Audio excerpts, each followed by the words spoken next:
Good evening, everyone, and thank you for joining us on Finolex Cables Limited's Q4 FY25 earnings conference call. Today, we have with us Mr. Mahesh Vishwanathan, Director, CEO, and Chief Financial Officer from Finolex Cables. Before we begin, I would like to state that some of the statements made in today's discussion may be forward-looking in nature. We will begin the call with the opening remarks from the management, after which we will have the forum open for an interactive Q&A session. As a reminder, all participant lines will be in the listen-only mode, and should you need assistance during this conference call, you may signal the operator by pressing star then 0 on your touchtone phone. Please note that this conference is being recorded. I now hand the conference over to Mr. Mahesh Vishwanathan. Thank you, and over to you, sir. Thank you, Nirav. Good afternoon, everybody. Thank you for joining on this call. I'm sure by now you must have seen the results, reviewed them, dissected them, and you will have questions. I'll be happy to answer them. By way of introduction, the quarter has been decent. After a difficult second and third quarter, I think we have pulled back with a growth of about 14% quarter on quarter and 35% from the immediately preceding quarter. Profit numbers are also good. At 208 crores, the profit before tax, the highest that we have seen so far per quarter. Margins were under pressure throughout the year. There has been a lot of volatility on the commodity side, and that together with a few changes in the mix has resulted in a lower contribution, lower margin during the year. Some of it we will be able to catch up. Those are timing differences which we will be able to catch up. The rest, the product mix and so on, we'll have to see how to manage those in the future. Barring this short comments, I do not have much more as by way of an introduction. So let's go straight into the Q&A session. So I'm open to questions now. Thank you very much. We will now begin with the question and answer session. Anyone who wishes to ask a question may press star and 1 on their touchtone telephone. If you wish to remove yourself from the question queue, you may press star and 2. Participants are requested to use handsets while asking a question. Ladies and gentlemen, we will wait for a moment while the question queue assembles. Participants, you may press star and 1 to ask the question.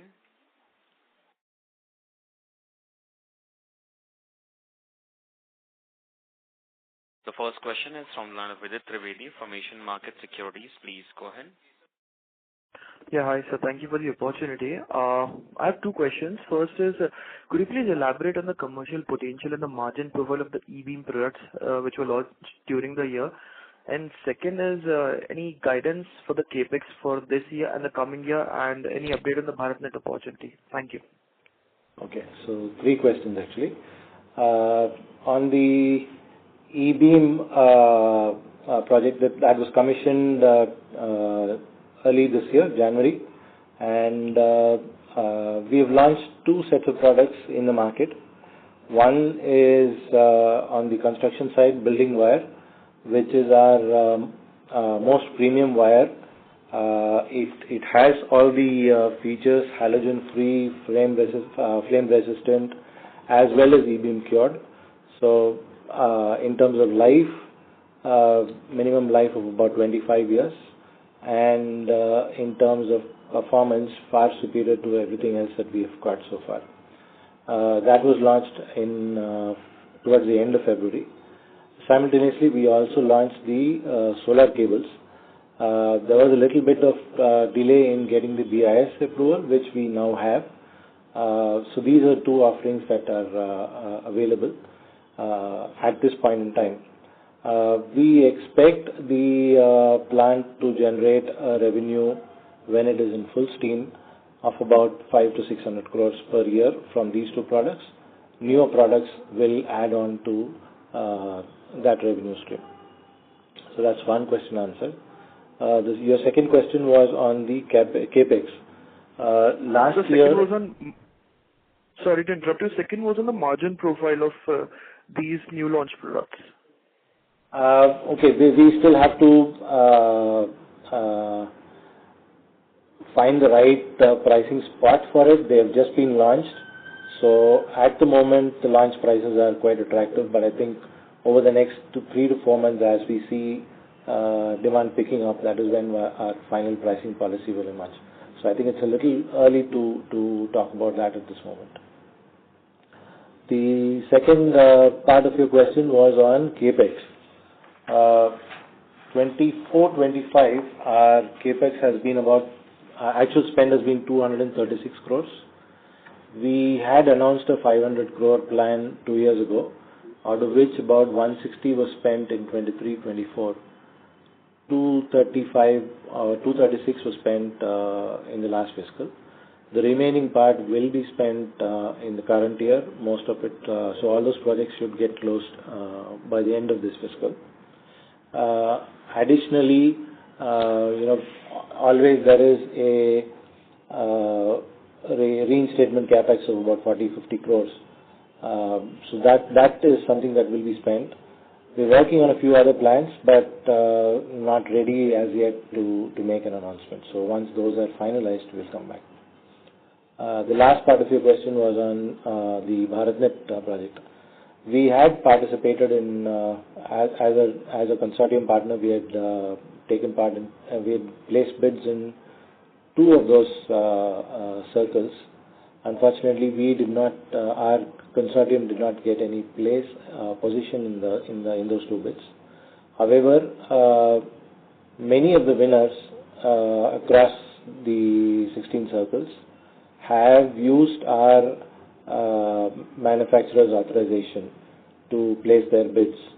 So we are in discussion with many of those winners, and we are hopeful of decent level of business in the current and the next years. Got it, sir. That's helpful. Thanks a lot. All the best. Thank you.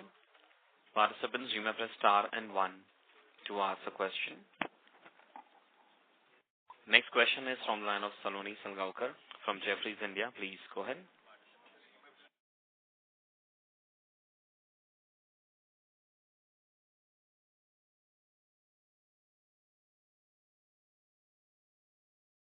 Sonali, may I request to unmute your line and proceed with your question, please?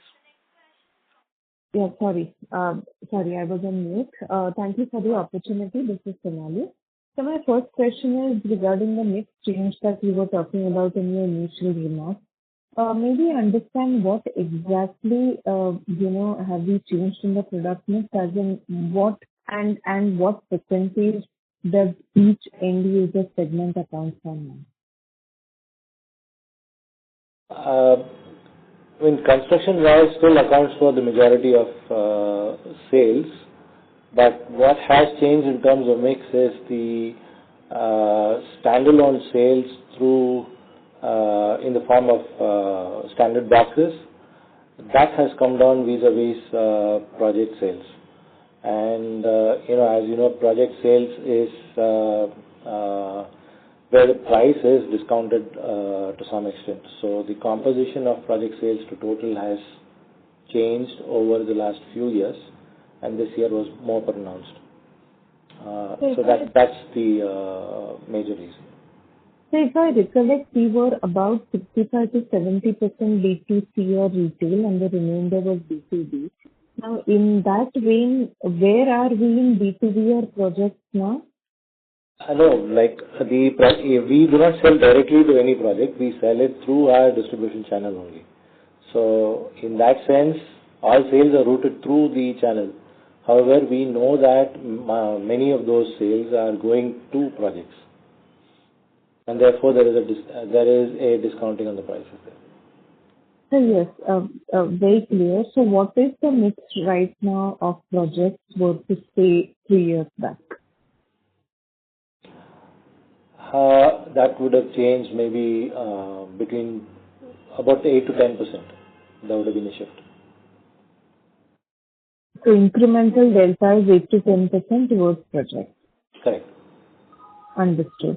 So my second question is regarding the BharatNet, commentary that you made, that many of the winners, sorry, I didn't quite understand that. Are you saying that many of the winners are going to use our optic fiber cables for that? See, at this time around, quite a few of the bidders are not actually producing optic fiber cable. So they will have to source their cables from somebody. And therefore they were allowed to use manufacturer's authorization to place their bids. And this is not new, it's happened in the past as well. But the numbers of non-OFC manufacturers have been more this time around. Understood. So, and by when do you expect the volumes of OFCs to pick up for this BharatNet? I think the orders have recently been released. While the bid mechanics concluded sometime last November, the actual orders have gone out to the eventual winners sometime in March or April. So the procurement process is on. They have 3 years to build and 10 years afterwards to service. So the procurement process has just started for most people. Understood. So my third question would be regarding pricing actions. Could you quantify what are the price increases that you've taken in Q4? And from April to now, has there been any pricing changes in cables and wires? Well, we had one day before yesterday. So in the last fiscal, there were 12 times when prices were revised only on wires. Okay. So it's almost once a month. There have been a few cases where, about 6 cases where the prices were revised downwards and another 6 times when the prices went up. That is purely a reaction to the volatility that was there during the year on commodity prices. So net impact, I think costs would have gone up about 12.5% to 13%. In the fiscal, FY25, right? In the fiscal. Yes. And during April and May, you mentioned that just about a few days back, you took a pricing revision. Yeah. Effective yesterday, prices have changed by 3%. Prices were changed, so upwards. Yeah.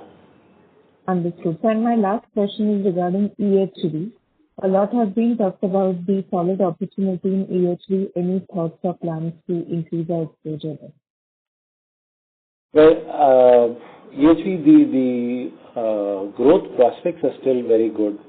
There is concentration of requirements around the 160 kV plus range. But as you know, these are projects which are very long in every part of that business, whether it is the tendering or the decisions on the tenders or subsequently on award and execution. Currently, I think the market size is approximately anywhere between $400 to $500 million worth. Likely improvement towards $1.5 billion, $2 billion is not far-fetched. So I think at this moment we are reasonably placed in terms of ability to get orders. But then the business being a long lead time business, it takes more than 18 months, 20 months to complete a particular project and then more time to collect the monies around that project. So that's the nature of this particular business. So currently, as of FY25, how much of our revenue is coming from EHV?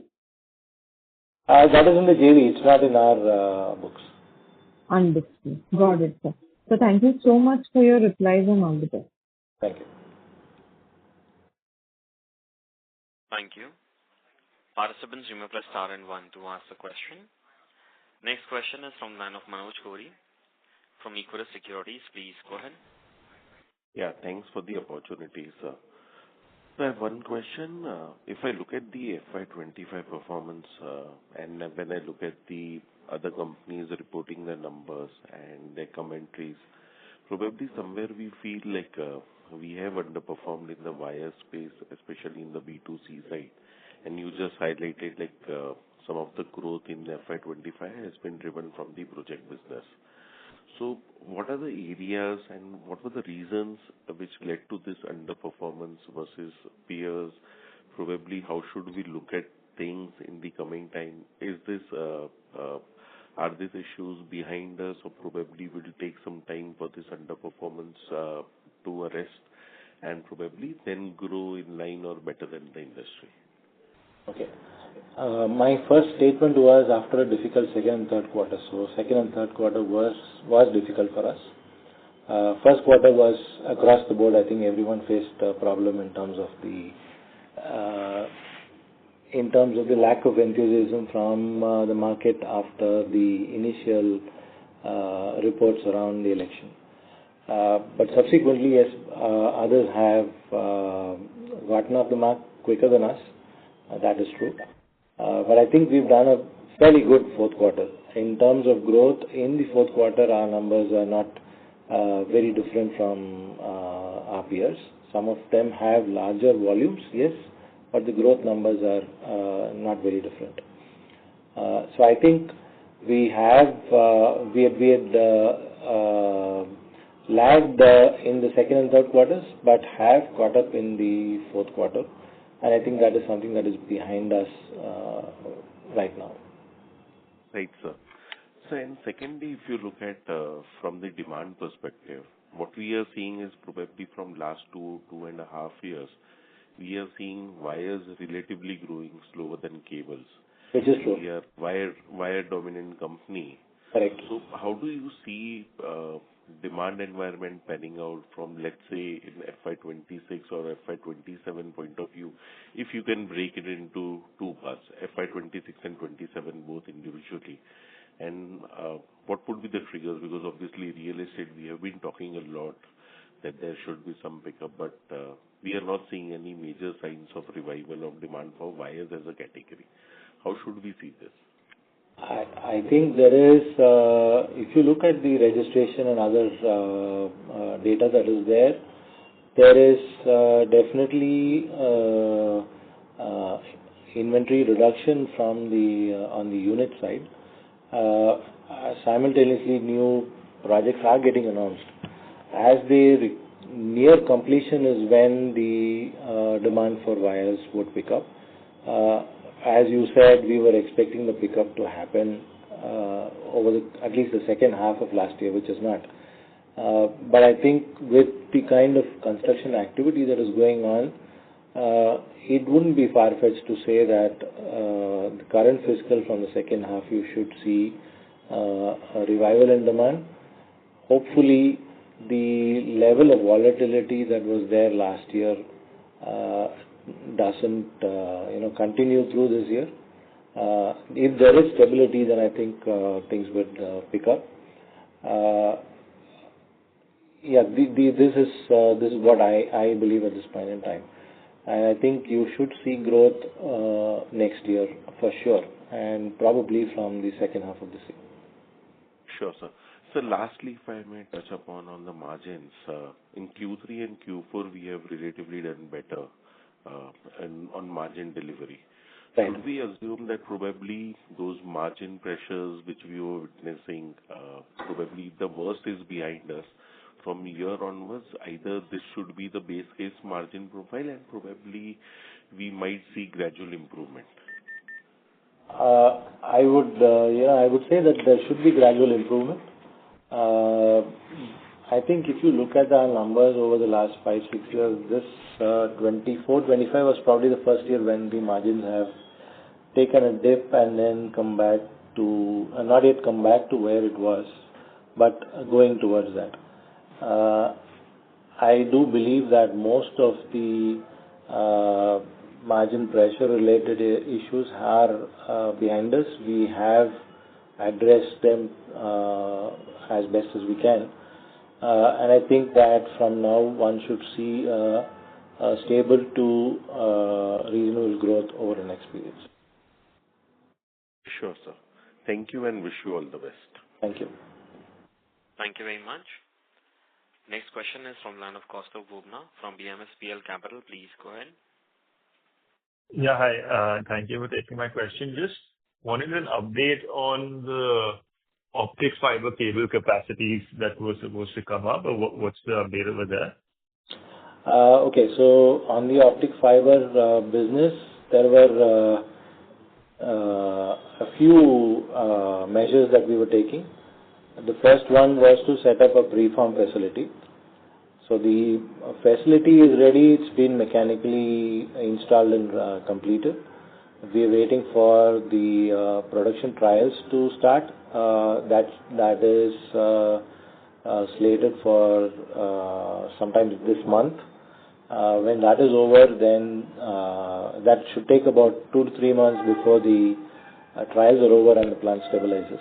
So from then onwards, then I think we have the product in the market as well as for our own consumption. So that would be the preform. The second step was on the fiber capacity increase. Fiber capacity, the machine is expected sometime towards the second half of this year. I think somewhere around December time frame, and would take another 2 to 3 months to install and commission. So when that is done, fiber capacity will go up from the current 4 million kilometers to 6 million kilometers. The last stage was for adding another line to the cabling capacity. The building is ready, but once the fiber line is commissioned, that's when those equipments would come in. And those are fairly simple to install, should not take too much of time. Within 6 months, that can be made ready. And could you speak a little bit about what's happening with pricing on the fiber side? And okay, fiber side, the last fiscal fiber prices went through one of their lowest numbers, partly in view of the excess capacity as well as excess stocks available in China. While India had brought in additional duty, the prices kept falling, and I have even heard of $2.50 a kilometer kind of numbers, at which price it's really unrealistic to produce. But having said that, over the last 2 to 3 months, we have seen a change in the way the fiber market has been developing.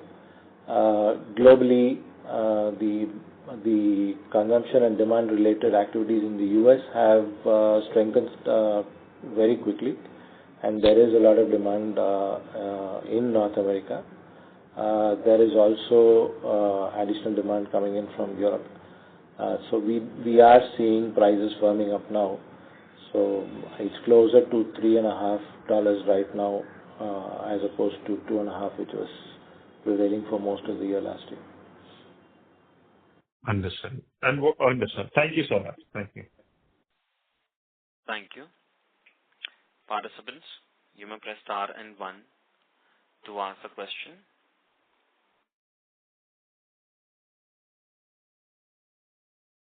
Next question is from the line of Saket Kapoor from Kapoor and Company. Please go ahead. Yeah, namaskar, sir, and thank you for the opportunity to take the discussion forward on the OF and the OFC prices. So you were alluding to the fact that the prices for OFC has moved up from an average of 2.5 to 3.5. This is what, sir, just... Yeah, that's the fiber. That is for the fiber, and that is the fiber price. Okay, then what are the fiber cable prices, OFC's prices? That would depend on the design of the cable, right? So you might have 2 fibers, 4 fibers, 288 fibers. So the design makes the price change. Okay. I mean, there is no standard single price for all the cables. Sorry, sir. Come again. I'm saying there is no standard single price for all the cables because the price of the cable would depend on the design of the cable. Okay. And sir, if we take the utilization levels for the optic fiber cable for our company and also for the country domestically, how have the utilization levels been for the last fiscal, and what kind of uptick we have seen in the utilization levels for the current 2 months of this fiscal? Last year, I think, was fairly low across the board because government orders had been delayed, and like I mentioned earlier, while the tendering process for the Bharat Broadband project got completed sometime in November, orders have been released only sometime in February or March. So orders to the cable manufacturers there were not much. So the utilization levels would have been fairly low last year, around 50-55%. This year, I think that should change because the delivery of those 16 circles is required to be done in 3 years. And while there is fiber capacity, cabling capacity will have to catch up because peak capacity may not be sufficient. So I think the utilization levels will improve in the current and the next fiscal for sure.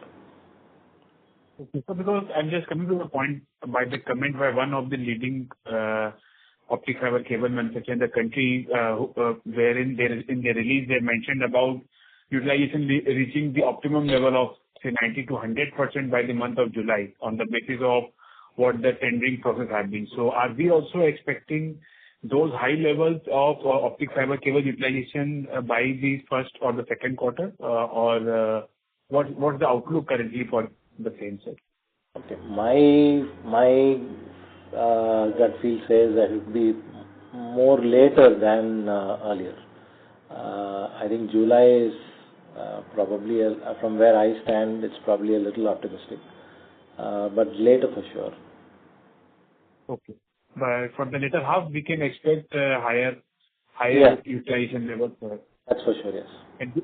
And these are on premise of both the global demand from the data centers and also the domestic demand coming up from the BharatNet tendering. These are the two demand drivers, the key demand drivers.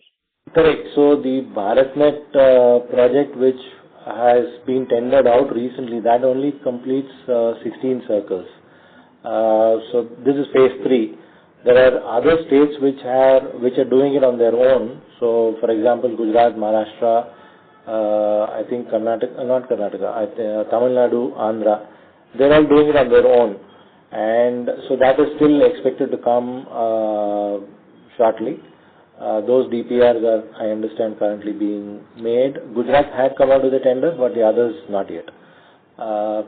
So that demand is going to drive the requirement of cables over the next 2 to 3 years. Besides that, of course, there will be consumption in data centers. There is also consumption happening at the last mile connectivity. So as the 5G rollout happens, or as the acceptance happens, there will be more fiber to home applications. So that will also consume different kind of cables. Okay. So in just a summary, we can conclude that the worst for the optic fiber cable demand and utilization levels are behind. And going ahead, what seems to be coming 2-3 years, they are going to run at full steam, depending upon how and when the projects get opened up and for the process to continue. Yeah, I think it is a positive outlook for sure. Okay, sir. Just a small question on the total capacity of optic fiber cable in the country, taking into account the type of capacity addition that has happened over the last few years. What is the total total capacity, and where are we in terms of our market shares for domestic? Our shares have been around 11% in this market. Total capacity, I would be guessing if I make a number. I think I'll have to look up at those numbers before I say something right now. I can come back to you later. So now on the electrical cable part of the story, sir, how are we seeing the demand drivers for the EHV cable and also the new setup being for the renewable segment that is leading to the new distribution line being set up? How are we seeing the demand drivers from there, and what portion of our revenue is derived from the EHV segment, the extra high voltage? So, like I mentioned earlier, the EHV part of the business is being done by a joint venture. So, those numbers are not included in our standalone results. Only the profit or loss is accounted in our consolidated results. But EHV as a segment seems to be growing. I earlier mentioned that current level of the market is about $500 million US. And we see that it can grow up to $2 billion in the next 4 to 5 years. So that's the potential that is there.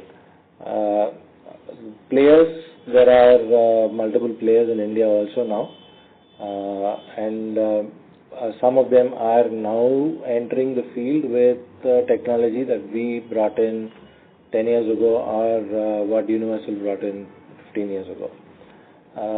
So there is definitely a place for multiple players at this point in time. The difference between the traditional wire business as well as this is that the gestation period in this business is fairly long. Each project takes anywhere between 12 to 24 months to complete. So your sales recognition is not at one point in time, it spreads over 24 months. So that's the challenge, and that's the business. So from an existing level of $500 million to a potential of $2 billion is the market size. Yeah. Okay. Yes, sir. Sorry, I interrupted you, sir. You wanted to conclude? So yeah, that is on the EHV part. You had another question which is on the renewables. So we have, like I mentioned earlier, we have introduced wires and cables which are cured by E-beam. The application primarily was to address the solar power industry. These are cables with an extremely long life. So if you expect, for example, a panel to last 25, 30 years, you would also expect the cables to last the same number of years. Otherwise, you'll have to keep changing the cables every so often. Once they're cured by E-beam, that results in a very long life for these cables. We have launched them in February, and we have recently got our certifications through BIS also. And we expect this industry to grow. I think currently the volume of these cables that are sold are anywhere between 20 to 25,000 kilometers per month, and that can only increase given the fact that our government's target to improve the power generation from solar and wind generation is climbing, and the targets for the future years are even higher than what they are today. So we do see a large potential in this space. Additionally, the E-beam facility, we have also launched a premium wire product. So this will go into building, into construction, where we expect the life of the wire to be a minimum of 25 years. So that would also add to overall volumes. Plus, it would add to the premiumization of the product. Right. And in this space, are these the E-beam cross-linked solar PV cables, or what are the product portfolio? These are cross-linked polyethylene. Come again, sir? These are these are XLPE cured by E-beam. Okay, so these are different. Electron beam and the one you mentioned are two different types. No, the curing is done by an electron beam. So the cable is finished with XLPE, but it is after it is finished, it is cured through an E-beam process. Okay, so we have the entire setup too. Yeah, we have the setup. We have the setup. We've got two accelerators, one at 1 MeV and the other one at 1.5 MeV. So we can cure multiple sizes of products through this through the machine.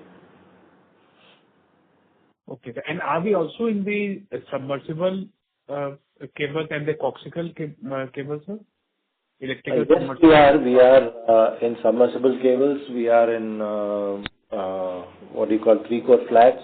Those are basically meant for submersible applications, so water and so on.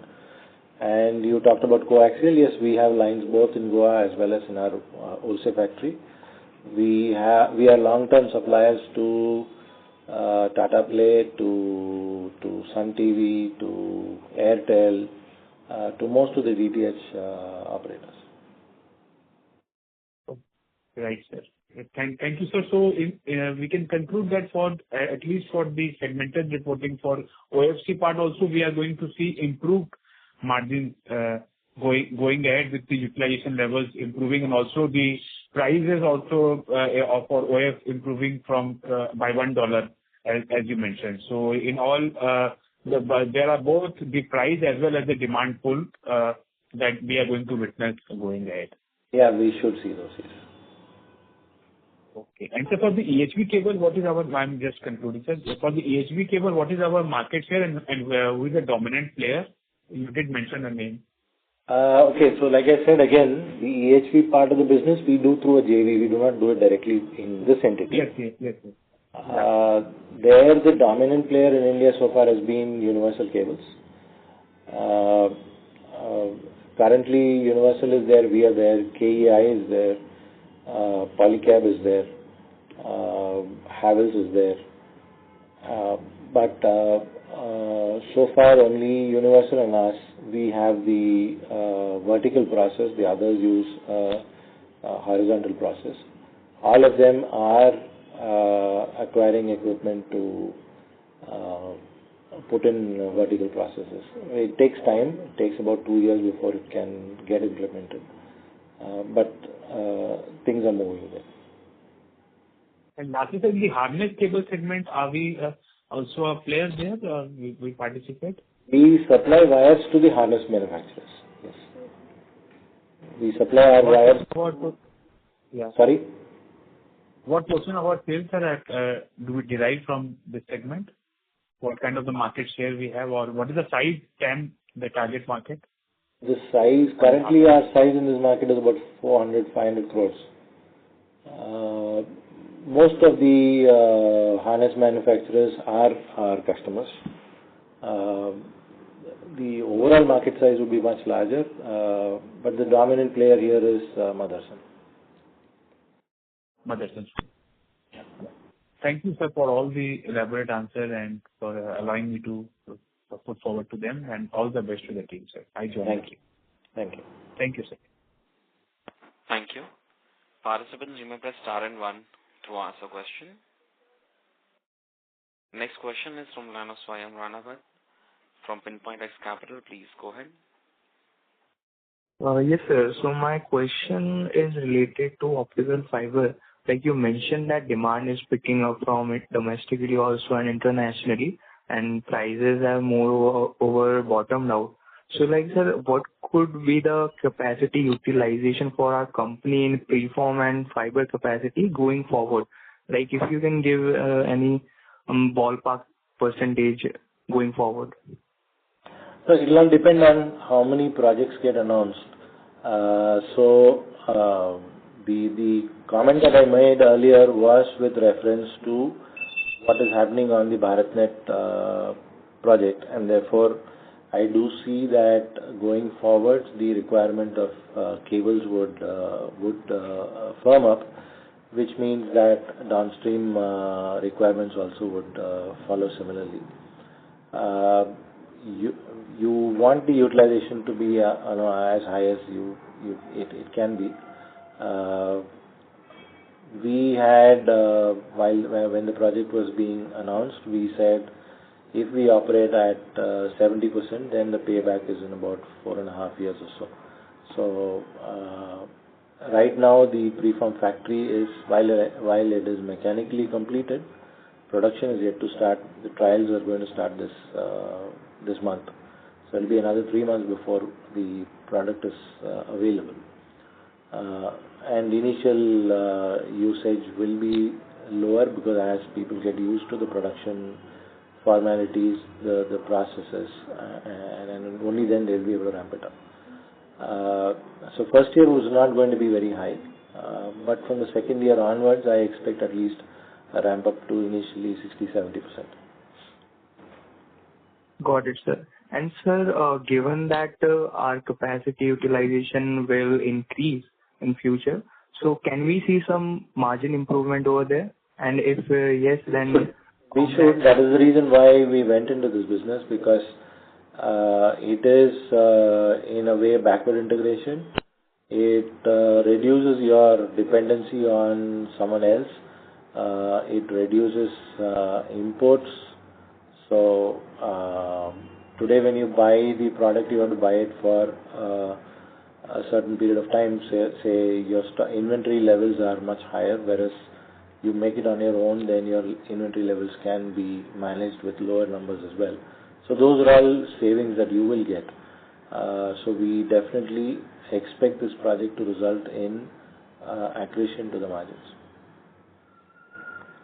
Got it, sir. And sir, if I'm correct, then our capacity would be finalized by this FY itself? When you say finalized, what do you mean? These are commercialized, like it will be used for selling the products. No, our intent when we set up this factory was the output of this factory would be used to make fiber on our own. Currently, we are importing the entire set of preforms from overseas. So once this factory goes live, then that import would stop, and our initial requirement, our requirement would be met by internal production. That is how you get the margin accretion. And if there is excess capacity available, of course, we could sell the preforms out in the market as well. And sir, you mentioned that 60-70% fiber utilization would be by next year. No, preform, I said. Okay, sir. And sir, are we looking for export side also? So far, we have been looking, but we have contracts with our suppliers who are also in that business overseas. So there are certain territories where we have mutually agreed that we will not compete in, and therefore we have not been active there. But if I am making the product myself, then those agreements are no longer relevant, and we could. Okay, sir. Got it, sir. Thank you so much, sir, and I'll get back in the queue. Thank you. Thank you very much. As there are no further questions, I would now like to hand the conference over to Mr. Vishwanathan for closing comments. Okay. Thanks everyone for participating in the conference. I hope I've been able to respond to your queries adequately. Thank you. Thank you very much. On behalf of Finolex Cables Limited, that concludes this conference. Thank you for joining us, and you may now disconnect your lines. Thank you.